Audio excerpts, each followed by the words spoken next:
হৃৎপিণ্ডে মেয়াদ উত্তীর্ণ রিং পরানো জায়েজ করতে এবার তুঘলকি কাণ্ড ঘটিয়েছেন জাতীয় হৃদরোগ ইনস্টিটিউটের সাবেক পরিচালক সহ কয়েকজন ডাক্তার।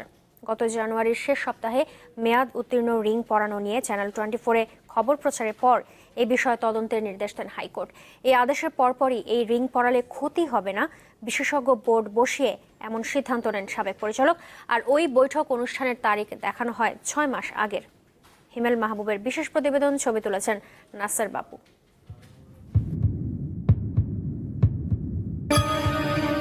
জাতীয় হৃদরোগ ইনস্টিটিউটে মেয়াদ উত্তীর্ণ রিং পরিয়ে চিকিৎসার প্রতিবেদন চ্যানেল 24-এ প্রচার হয় 28 জানুয়ারি। এর পরদিনই স্বপ্রণোদিত হয়ে রুল জারি করেন হাইকোর্ট। এসব কর্মকাণ্ড বন্ধ করে তদন্তের নির্দেশ দেওয়া হয়।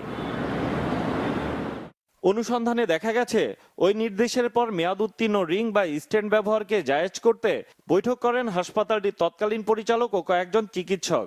কার্যবিবরণীতে দেখা যায় বৈঠকে মেয়াদ উত্তীর্ণের 1 বছর পর পর্যন্ত হার্টের রিং বা স্টেন্ট ব্যবহার করা যাবে এমন সিদ্ধান্ত হয়।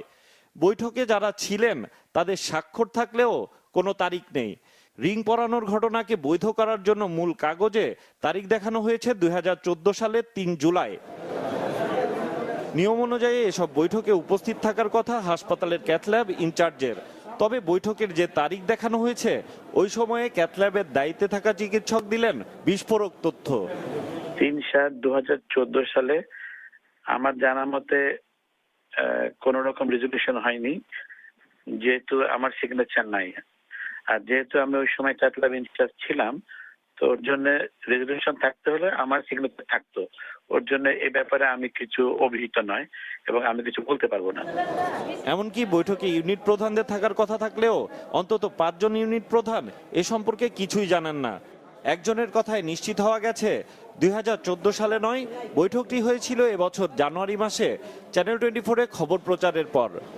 লাকিলি হোক আর আনলাকিলি হোক, ওই পিরিয়ডটাতে আমি একটা অ্যাডভান্স কার্ডিওভাস্কুলার ইন্টারভেনশন কোর্সে আমাকে ইউকেতে পাঠানো হয়েছিল। ওই সময় আমি মিটিংয়েও অ্যাটেন্ড করতে পারি নাই, বা আমি কোনো মতামত ওই সময় আমার নেওয়া হয় নাই। এই আমার ডিউ টু মাই অ্যাবসেন্স। আমি গিয়েছিলাম হচ্ছে, স্পষ্ট মনে আছে, 19 জানুয়ারি এবং আসছি হচ্ছে 10 ফেব্রুয়ারি। যদি ধরেও নেওয়া হয় 2014 সালে মেয়াদ উত্তীর্ণের 1 বছর পর পর্যন্ত রিং ব্যবহার করা যাবে এমন সিদ্ধান্ত হয়েছে, তাহলে সে নিয়মও লঙ্ঘন হয়েছে চলতি বছরের জানুয়ারি মাসে। অনুসন্ধানে দেখা গেছে জানুয়ারি মাসে পরানো 9টি রিংয়ের 3টির মেয়াদ শেষ হয়েছে অন্তত 3 বছর আগে। আমি 10 সালে ছিলাম ওখানে। 10 সালে আমরা যে স্ট্যান্ডগুলো কিনেছিলাম ওগুলো 12 সালেই শেষ হয়ে যাওয়ার কথা মেয়াদে, কিন্তু এখানে দেখা যাচ্ছে যে 15 সালে এসে সেই ডিরেক্ট স্ট্যান্ডগুলো ইউজ করা হয়েছে। তো প্রায় 3 বছর পরে আগেই তার মেয়াদ শেষ হয়ে গেছে। এগুলো গরিব মানুষকে ঠিক মতো ডিস্ট্রিবিউট করলে এত লোকের ভিড় থাকে হৃদরোগ হাসপাতালে, আমরা সারা জীবন দেখেছি ওখানে তো মাল আরো শর্ট পড়বে, এক্সেস পরে থাকার তো কোনো সুযোগ নেই। সম্প্রতি জাতীয় হৃদরোগ ইনস্টিটিউটে মেয়াদ উত্তীর্ণ চিকিৎসা সামগ্রীর একটি তালিকা করা হয়েছে। এতে দেখা যায় 138টি রিং ও 75টি পেসমেকারের মেয়াদ উত্তীর্ণ হয়েছে। দুদক জব্দ করেছে 3টি ভাল্ব, যার মেয়াদ পার হয়েছে অনেক আগেই। এর আগেও মেয়াদ উত্তীর্ণ ভাল্ব ব্যবহার করা হয়েছে এমন অভিযোগের সত্যতা মিলেছে। অবশ্য স্বাস্থ্যমন্ত্রী বলছেন যে কোনো ধরনের অভিযোগ পাওয়া মাত্রই ব্যবস্থা নেওয়া হবে। এই ধরনের আপনার রিং ব্যবহার করলে তো রোগীর জন্য সহায়ক হবে না। আপনি নিশ্চয় থাকতে পারেন স্বচ্ছতার সঙ্গে এগুলো দেখা হচ্ছে। দু একটা ব্যতিক্রম যখন ঘটবে, অভিযোগ আসা মাত্র আমরা ব্যবস্থা নিই।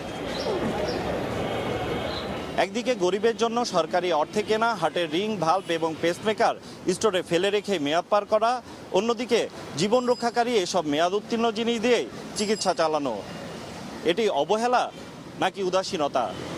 হিমেল মাহবুব, চ্যানেল 24, ঢাকা।